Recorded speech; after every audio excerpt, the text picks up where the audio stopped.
You know, when I came here in 2006, this place was like a ghost town. There were a few huts over here. It was really just a small IDP camp. And I remember the first time we walked through this massacre site, and what a sobering experience it was. We found broken pieces of pottery in some of the housing sites where the huts had been burned down. We found a sandal with burned and charred flesh on it. And I remember just having the sense that, and wondering if we would ever be able to see this community come back to life again. And now, only 2.5 years later, it's so much different. People are moving home. You know, our community life is returning. Some of the memory of this place has started to fade as people have taken up village life again. I've really been amazed at not only the transformation of the community that's come about as we've been able to build a new school over here, as we've been able to provide jobs for people, and bring hope back again here. You know, when we think about the fact that for 20 years this area had not had health care, and just in the last 18 months we've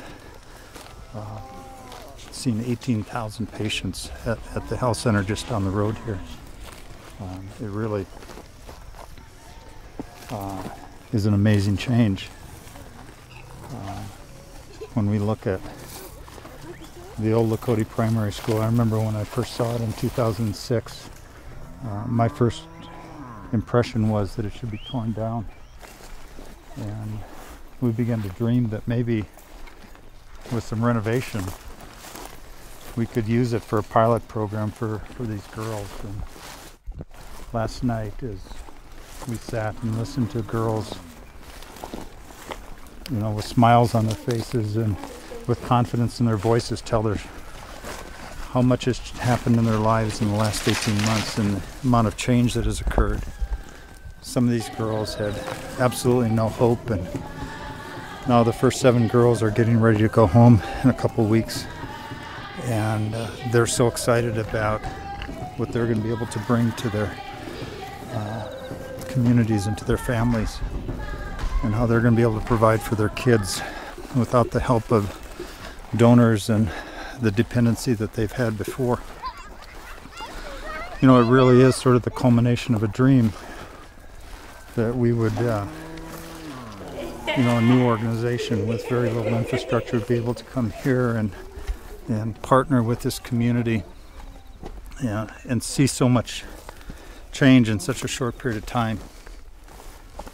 Gives us hope for the future, and it's sobering to think of how many other conflict zones there are around the world where children's lives are being just totally devastated by the effects of war, and that we could do something like this in other places and be able to see hope return in such a short period of time. You know, that would just be an amazing thing.